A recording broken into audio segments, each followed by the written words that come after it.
Hey guys, welcome to the Double D Sports Show. We just got done with a segment with Xavier Arnett, Central Hardin running back, and outfielder. Yeah. But on this episode, we're going to talk a little bit about our NFL predictions from earlier in the year. We had another guest, we had another co-host with us at the time, but I'm going to go over what I discussed. What I thought was actually going to happen, which is like completely wrong.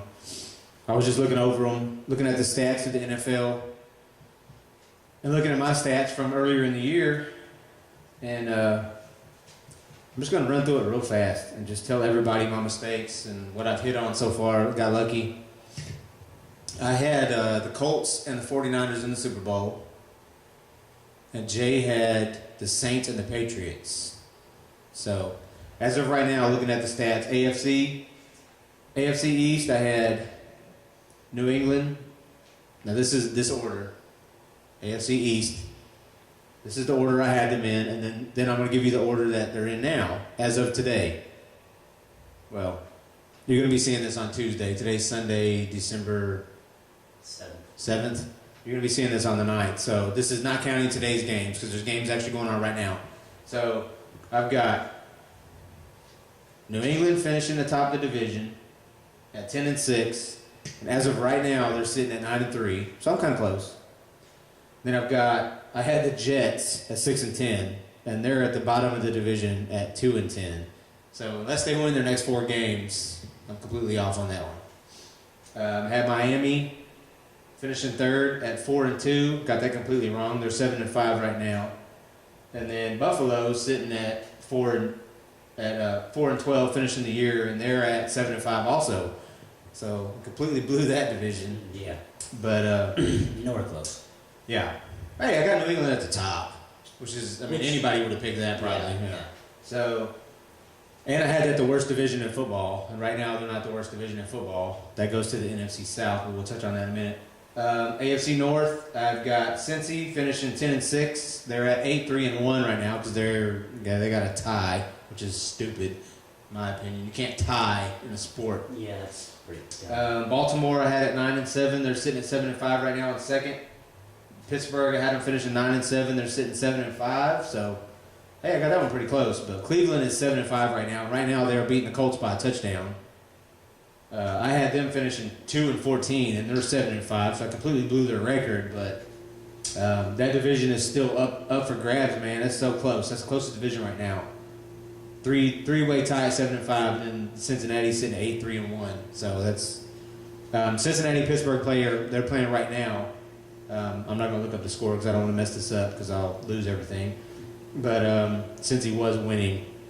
But I want to say if Cincinnati wins, Pittsburgh's completely out because the AFC is so tight right now. AFC South with the Colts. I had the Colts finishing 14-2. Completely wrong on that. They're 8-4. Houston in second, 11-5. They're 6-6 right now. Tennessee 3-13. They're 2-11 right now, so I could probably touch that one. I had Jacksonville finishing 0-16, but they're 2-10. So surprise there. Yeah. Along with I want to say Oakland. I had both not winning a game this whole year, and they both at least won one. Oakland's won one. Jacksonville's won 2. AFC West, Denver 9-3 right now. I had them finishing 14-2, so I'm off a game on there. San Diego is in second at 8-4. I had them finishing 7-9. So I'm already off on that one. Finishing third. They can still finish third. I had Kansas City finishing 9-7. They're 7-5. Oakland 3-13. All right, so it wasn't Oakland that I had finishing without a win. Who did I have winless? Oh, I had the Rams winless. Never mind. I'm sorry, Oakland. Oakland, I had finishing 3-13, and right now they're 1-11, so I'm still on track on that one. Who else? All right, going to the NFC real fast. Before you start, all right. I'm going to throw this out here. That doesn't have to do with football, but today, Kentucky and Louisville play in women's. Oh, yeah, they do, don't they? The score right now is 37-48. Louisville's up in the second half. Huh. I forgot all about that. Thank you, Score Center. Yeah. Oh, you got an update? All right, on to the NFC. I had Philly winning the division 11-5. They're sitting 9-3 right now, number one. I had Dallas 8-8. That's not going to happen because they're 9-4 right now. The Giants finishing in third at 7-9. They're 3-9 right now. So they win their next four. I'm good on that one. I had the Washington Redskins at 6-10. They're 3-9 right now, so that can still happen if they can win 3 more games. Green Bay's 9-3 in first in the NFC North. I had them finishing 14-2. They're 9-3, so still close. I had Chicago finishing second. The Bears. They're in last place in the NFC North, so I kind of blew that one. I was hoping they'd have a better year this year. Not that I'm a Bears fan, but I was a big Brian Urlacher fan when he was with the Bears. So Detroit finishing 11-5. Matt Forte. Yeah. I had Detroit 11-5, finishing third. They're 8-4 right now, so that can still happen. Who else? Minnesota I had finishing 3-13. They're in third at 5-7. And like I said, the Bears are pulling up the rear 5-8. I had them 13-3. All right, now let me see. The worst division in football right now, NFC South. I have the Saints finishing at 13-3. They're sitting at 5-7 right now. Big disappointment, man. They're having a bad season. Atlanta. What's one of Jay's Super Bowl picks. Yeah. It's gone. Yep. Well, I mean, they can still win the division. I mean, there's still a lot of time left. They can still win the division and get in the playoffs, but who knows? It's all about that. Yep. All about everything. Yeah. Like I had Atlanta, the Falcons finishing third, 7-9, and right now they're sitting 5-7 in first place. So, and then Tampa Bay. I think Jay had Tampa Bay making the playoffs. They're 2-10 right now. I had them finishing 6-10. So, just like the Redskins, if they win their next four, I'll be right on the prediction on the score or on the record. NFC West. I had San Francisco finishing atop the division, making the Super Bowl against the Colts. I think I had them winning the Super Bowl. Yeah, NFC champ and Super Bowl champ, what my paper says. They are 7-5 right now, sitting in third place in a very tough NFC West. Arizona is still 9-3. I had them finishing 6-10, so way off on that one also. Even though they lost Carson Palmer to an injury. Seattle, I had finishing second at 14-2. They're already 8-4, so I missed that one, but they are in second place. And St. Louis Rams picking up the rear. I had 0-16. They proved me wrong. They're 5-7. So I can still see my predictions happening. The Colts and the 49ers making the Super Bowl, but I need the Niners to pick it up a little bit, get in there in the playoffs. But who knows? You never know how that's going to happen. Or you never know what's going to happen there. But what's the score now? Is that what you were checking? What game are you talking Women's. Cardinals. about? Cats. 48-35. Didn't do much. The bowl games, college football bowl games, Yes. they just set them. Yep. I just got the little update thing. Yeah. New Year's Six pairings. Their New Year's Six bowl is Baylor and TCU. Goodyear Cotton Bowl is Michigan State and and the Bears. It just says Bears. That's stupid. It literally just says number 5 Bears. This is Yeah. stupid. Okay, Chick-fil-A Peach Bowl is number 6 Horned Frogs, TCU. TCU and Ole Ole Miss. Miss. Yeah. Capital One Orange Bowl is Mississippi State and Georgia Tech. Fiesta Bowl is Boise State and Arizona.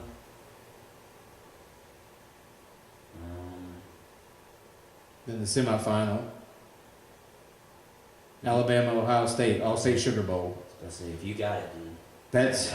I'll say. Well, this is the new playoff system. For those who don't know, you're going to know by now by the time you see this. But Alabama finished 1, Oregon finished 2, Florida State finished 3, Ohio State finished 4. So that's your playoff.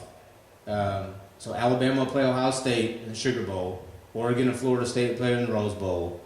You got Oregon at 12-1, Florida State 13-0, who is coming off of an undefeated #1 season. I don't understand that, man. You got Florida State finishing 3rd. Now I know everybody looks at strength of schedule, this and that, how they play against somebody else. A win is a win, in my opinion. Correct. You win by 1 point.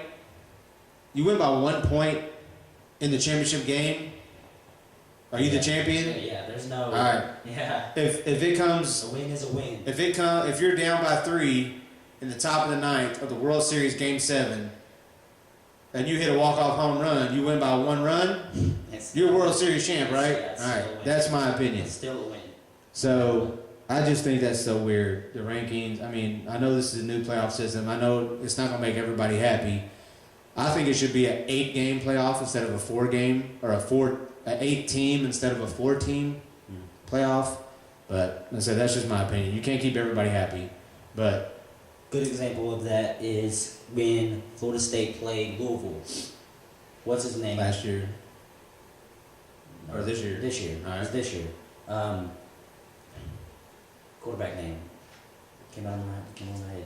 I really don't. Winston? There we go. Florida State? He threw 3 interceptions Yeah. as a quarterback and Yeah. still won. Still the game. won, yeah. Still won the game. Yeah. I mean, you can have a sucky game, but if your team pulls it out, your team pulls it out. Yeah. It's not all about the individual. It really isn't. So, off of football real quick. Let's talk about the Louisville Bats. Let's talk baseball. Since you're on the show, you're a baseball guy. The Louisville Bats have signed Delino DeShields as the new manager for the Louisville Bats. He served 2 years in single A Dayton Dragons and 1 year with the Pensacola Blue Wahoos AA. And now he's been named the manager of the Louisville Bats since Riggleman got called up, got the third base coach job for the Cincinnati Reds. So, of course, you can't manage a AAA team and coach third base for a major league team. So, Delino DeShields coming in, 13-year baseball career. You're too young to know who he is. I know you know Delino DeShields Jr. I'm sure you've heard his name. But I've heard the name before. yeah. So, Delino DeShields, I remember as a Montreal Expo. For those of you too young to remember the Expos, I know the Expos. okay, Yeah. all right. They are now the Washington Nationals, but started off with them. I remember him. Probably have his rookie baseball card somewhere. So he was he had a 13-year Major League Baseball career. He played for the Montreal Expos, the LA Dodgers, St. Louis Cardinals, Baltimore Orioles, and Chicago Cubs. I don't think he was with the Cubs long. Was a career 268.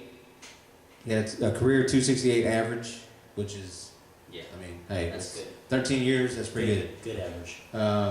He had 1,548 hits and 463 stolen bases. I remember him having a lot of speed, being a real good hitter. So hopefully he brings what the Bats need, coaching wise. Hopefully we get aggressive on the bases, Yeah. and that's that. While we're on the topic of baseball, the Cincinnati Reds traded Chris Heisey, one of their utility outfielders, to the Los Angeles Dodgers for right-handed pitcher. I think he was with AAA then. Matt McGill is how I'm going to pronounce it. That's the way it looks. Yeah, we talked about before what they were thinking with the whole trade, which, Yeah. in my opinion, I can see them looking forward for a outfielder, but I think Chris Heisey was a good player. Yeah. He was a very, very useful player. Yeah. So, See, as of right now, their main priority is a left fielder, yes, but they're missing out. they are. I mean, Upton's out there, Kemp's Yeah. out there, and everybody, none of the Yeah. none of those players' names are being attached to the Reds. So I think the only reason they did this was because they were going to owe Heisey some money, so they picked up a AAA pitcher. Yeah. But I started looking at some of the stats. Now, I don't want to dog the guy too much because we might be able to talk to him. Yeah. But he played 6 games for the Dodgers. He finished 0-2 as a relief pitcher with a 6.51 ERA in 27 2/3 innings. Gave up 27 hits. So that's like a hit an inning, which that's not bad. But he gave up 25 runs, and 20 of them were earned runs in 27 innings. Which, okay. You can't really say, because you haven't seen the guy play. I mean, you can't just go off of his stats and say, this is a bad drop, this is a bad pickup. You can't do that. I mean, yeah, there's room for improvement. Yes, of course. And they see something in him, well, whether it's, I mean, I haven't seen him. I don't know if he's got an awesome changeup or a curveball like Arroyo, or, I know he's not going to throw the fastball like Chapman, but, we're close. I'm like I said, I know they're going to do the spring training thing, see what he's got, see where they're going to put him. But in those 27 and 2/3 innings, he gave up 6 homers, 28 walks to 26 strikeouts. I mean, okay, that's okay. That's okay. For his strikeout to walk ratio is He had more walks than strikeouts. true. I want your strikeouts to be 10 and your walks to be 2. Yeah. I don't want your walks to Of be 8 and your strikeouts to be 6. Yeah. I want you to have more strikeouts than you do walks. But like you said, you don't know. I mean, I didn't write down the hit batters. I mean, he probably hit some batters. I don't know. Yeah. I mean, I think he only had 1 intentional walk, 1 or 2. He didn't have too many intentional walks. So. Which that wasn't his call, anyways. But. Yeah. Well, yeah, that's true. But that's what I'm saying. So I don't know if. Yeah. A couple of those walks. I mean, if he had 26 walks, 26 strikeouts, in 27 innings. I don't know.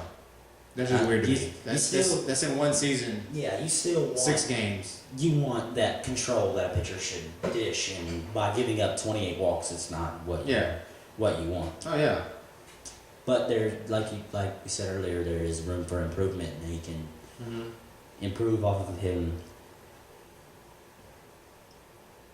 off of his before stats. Yeah, he might look at it and say, "That sucked." Yeah, or whatever. Look at it and be like, "That was a bad year. Let's do better." Yeah, but so in the other, in the Dodgers side of it, you look like, okay, they just gave away a pitcher for an outfielder. Yeah. A major league ready outfielder, in my opinion. I mean, probably not starter. I think Hazy could start for the Reds. Not to be their mainstay in left field, but he was ready, in my opinion. So that when I say major league ready, I mean he's ready for the pitching. He's ready for everything.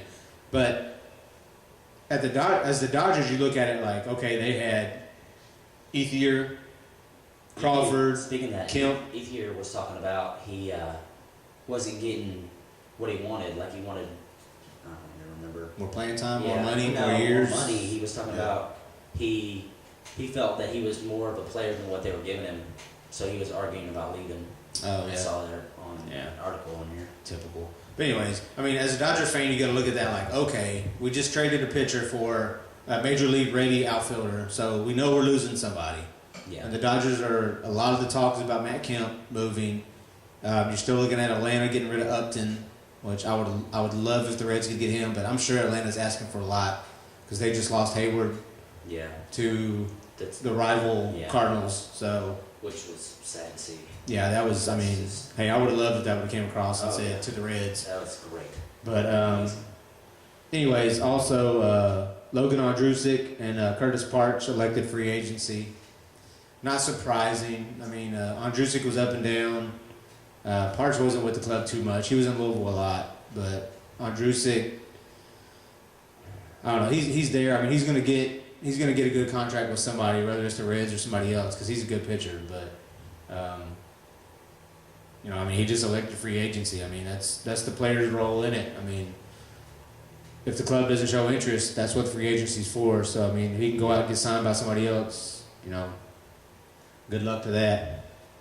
But as far as that goes, what about them Wildcats? Playing EKU tonight, 6 o'clock. I have a feeling Kentucky is going to try and stoop down to another team's or lower team's level and get beat. By EKU? Not saying EKU. I'm not saying EKU. I'm saying a lower Later? team. Yes. Oh, well, I mean, this is the way I look at it. back in the day, I would say, okay, they're going to lose 2 or 3. I'm just going to prepare for it. They're going to finish the season, not undefeated, of course. I don't want to start this 40-0 crap. But Yeah. they're going to lose 2 or 3. I don't care who they lose to as long as it's not Louisville. But I mean, we covered Louisville too, but they never give us nothing, so we're going to drop them. But no disrespect to John Wallace, friend of the show. But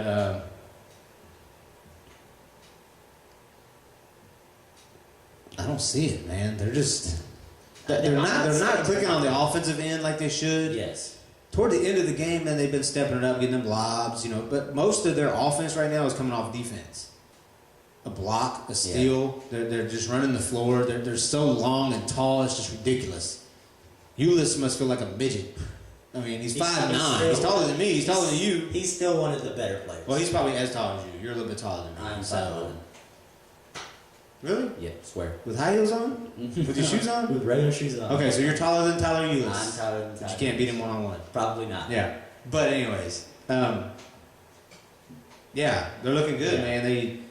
They're blowing out teams, beating Kansas. I feel like if the Twins get in sync with Towns, that's when our offense is going to start working. Speaking of that, Friday night's game against Texas was ridiculous. Them refs are still blowing their whistle. Their wives are walking around the house like, shut up, quit blowing your whistle. That's just part of being in Kentucky. No, it's not. It really is. I got the game recorded. You're going to watch it. Okay. I mean, I'm not saying... There was a whistle every 16 seconds. I get that. You're probably right. The refs were blowing the whistle with their butt. I get it. But it happens. It really does. It's gonna happen. We're Kentucky. We've been number one for like 5 times out of the 4. I know, but still. 4 times out of the 5. I understand the refs like getting together before the game and saying, all right. Because I think other than Kentucky, Texas is one of the longer, bigger teams in the country. Yes.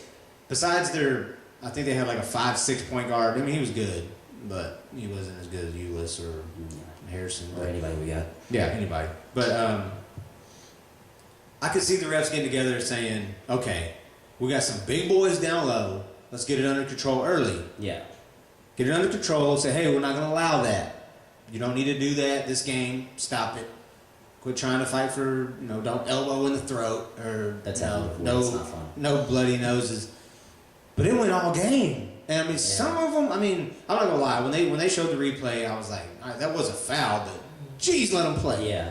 You can't blow the whistle every 15 seconds because let boys be boys. When do you get into the conversation which this is going to be another show come spring training for Major League Baseball, all these stupid rules they're trying to implement for Major League Baseball because the games are too long. If you don't like watching the games, don't watch the games. Yeah. Baseball's not boring. You are. If you don't like baseball, don't watch it.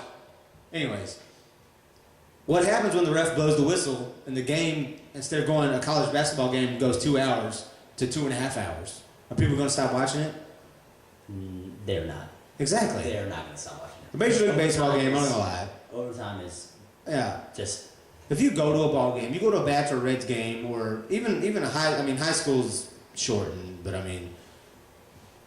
expect to be there. Yeah. If you turn over a baseball game, you're going to be watching it for a while, or flip back and forth, blah, blah, blah. But I don't understand it, man. They're trying to put all these stupid rules in, like stupid... Like the pitcher has a clock. He has a pitch clock. That's stupid. That rule has always been in place, but never enforced. Yeah. It's the umpires. Yeah, it's the umpire's Yes. call. And as a batter, if you feel like the pitcher is taking too much time, you call time. It's on your call. Hey, I've been in. If you can't deal with him that pressure of you don't know what he's gonna throw, you call time. I could see getting ready, shaking off the catcher. The catcher calls time, or the batter calls time. Like, okay, I'm waiting too long. But I've been in co-ed softball games where if I'm lollygagging around with my shoelace or something, the umpire said, strike 1. Or if the pitcher's not ready and the batter's ready, ball 1. Really? Why don't they just do that? I don't know what the the penalty is Yeah. if the pitcher doesn't pitch. I mean, is it a ball? Does he get first base? I mean, I can see if it's like, if you don't pitch in 15 seconds, he gets a double. You know, they're going to be ready to pitch. I feel like they're just going to enforce it like it was a balk. If there's no one on base, he gets a ball. Ball one. Okay. What if there's a runner on base? Is it, you know, you can't say balk and then he gets second base? I'd say he just gets another ball. The batter gets a ball. Okay, so no Because matter what. the guy takes, I mean, which is still, I mean, what pitcher just, hey, you know what? I'm not going to play. yeah. I'm going to go Nobody pitch does to you. that. You get paid that money to do your job. Now, see, so speaking of that, oh, gosh, we're going so far off topic. We were talking about Kentucky Wildcats a minute ago. But hey, this is our show. We do what I It's want. whatever. But they did mention that. It's instead of throwing a 4-pitch intentional walk, say, put him on first. I don't like that. They do that in high school. I don't like that. And if I was at a high school baseball game, I'm going to come to some of your games. Okay. I will tell the umpire that. That is dumb. You know why? We got a runner on third. And that's it. No outs. We intentionally walk you. We say, hey, we don't want to face your cleanup batter. We want to get that lefty that can't hit right-handed pitching. Yeah. I want him on first. I want that pitcher to throw 4 pitches to that catcher. You know why? I've seen so many, even in the major leagues, I've seen so many catchers get ready for that. Pitcher throws the ball. Catcher's not allowed to leave his spot till the ball's in motion. Wild pitch! Holy Jesus, baby! Yeah. Runner can score from third. Yeah. And that's putting, I mean, the pitcher's not going to wind up and throw it in there 89, 90 miles an hour. But that's still so much concentration to okay, as soon as I get ready to throw it to that spot, my catcher's going to jump over here. Yeah. You know? Yeah. And then they're like, oh my gosh, why is he moving? Yeah. You know? I mean, I've seen that so many times. And it goes towards their pitch count because your pitcher's throwing in motion. It's not the wear and tear on your shoulder. I mean, I'm right-handed, but I'm just kind of talking about chance. So, but you see what I'm getting at? Yeah. I don't want it to That be makes put a him lot of on. sense. I don't want. I mean, that should be the coach. The manager should be sitting over there. Put him on. 4-pitch. Put him on. Yeah. I don't want the pitcher to that, look at the umpire and say, "Put him on." Yeah. And then the guy takes all his stuff off. Yeah. That's taking 15 minutes. Yeah. I mean, You're by just saying by telling him to just go, it takes the same amount of time as you throwing pitches. I mean, yeah. And then it adds on to, if there's a pass ball and you're watching baseball, you get excited. Mm-hmm. You do. You get excited. You're like, oh, Yeah. what's he gonna do? Because I don't care if Cecil Fielder's on third base. Yeah. That ball gets thrown away. He's probably going to score, or there's going to be some excitement. He's gonna run. Yes. Because not everybody out there has the excitement that me and you have when we go to baseball games. True. There's a lot of people though, to my fans, that watch baseball still. Yeah, watch it. But, I mean, I remember my first baseball experience. I loved the game of baseball, but the Houston Astros in the Astrodome, the first time my parents took me to a game, we lived in Fort Polk, Louisiana. We drove to Houston to watch the Astros play. And when I walked, I was just like, we're walking up all these flights, walking up all these ramps. But when I walked out and I saw that field and how big that place was, that just gave me more love for the game. I wasn't an Astros fan. I wasn't really a fan of anybody at the time because, you know, growing up as an Army brat, we got to watch the Braves, we got to watch the Cubs everywhere because they were on TBS or WGN. But my papaw and everybody in the family loved the Reds. So I just kind of grew with the Reds. So Same thing here. yeah. So now just I've had Great American, of course, Synergy, and Riverfront. I've seen those 3 stadiums in my lifetime alone. So that's awesome. I've seen 2. Yeah. 3. And then, you know, not just saying, you know, when I go to a Bats game, I get excited. Yeah. You know, I mean. Speaking of bats that are the Bats game we went to, I got to sit in the dugout and take pictures, which was amazing. You think you like sitting in the stands watching baseball? Watch it from the dugout. It is Yeah. amazing. Yeah, it's amazing. It is amazing. Yeah. Like we were just talking about, I remember your face when I told you Yeah. we walked down to the dugout. Yeah. This is where you're going to take pictures. You But- can go to the dugout and take pictures. What? Yeah. Yeah, The it's whole just- game. Yeah. Amazing. Watch for foul balls. Amazing. But, Then we watched the news guy mess up a couple times. It's pretty funny. But yeah. All right. You don't have the timer going, but It's okay. all right. I think that's all we got. I mean, we've been on here for a minute, Yeah. right? We've been on here for a while, Yeah, for a couple times. for a couple times. All right, don't do it yet. Yeah. Let's see. Check out the Central Hardin High School page, Central Hardin Bruins. We right before we did this episode, we talked to Xavier Arnett from Central Hardin Bruins, running back Outfielder. and outfielder for the baseball team. In the top 12 running backs in the state of Kentucky. He will be going somewhere. He's getting recruited. His dad said UK, U of L, Western, Ball State, Cincinnati. There was a lot of teams he was getting recruited by. So check that out. He was a little nervous during the interview. Yeah. He thought I asked him something that I didn't. He was talking about Ohio State. You know, big Ohio State fan.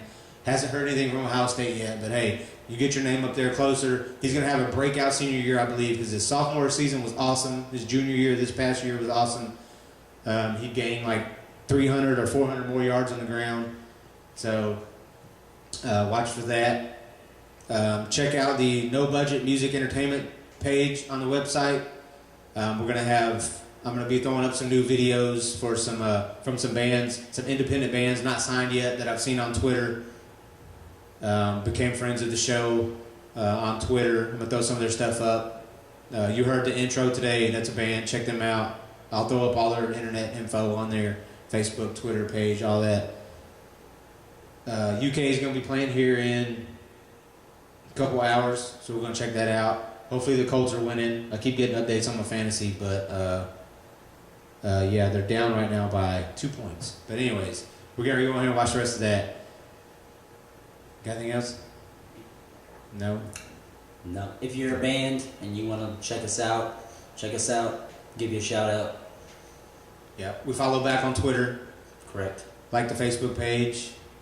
JayandDookieShow.com. That's going to be changing come February. This is going to be the last show, matter of fact, for this year. So happy holidays to everybody. Happy New Year. We'll probably do something New Year's Eve. If we do, I take all that back, what I just said. But everybody, have a happy Christmas. Enjoy your family. Be safe. Be good. Double D Sports Show. JayandDookieShow.com. I know it's getting confusing. And what else? Technical difficulties. I'm so mad right now. All right, you're good. You're good. It's not even playing. But It's not even playing. It's not even playing. Not even playing. all right, so we're going out without a song, but that's cool. We're good. Yeah, Check just us do a out. little sing along. I'm so mad. Check it out. That's not even funny. Kevin, thanks for being on with me, boss. I'll be here again. Way to fill in. WD Sports Show. Peace. Be good.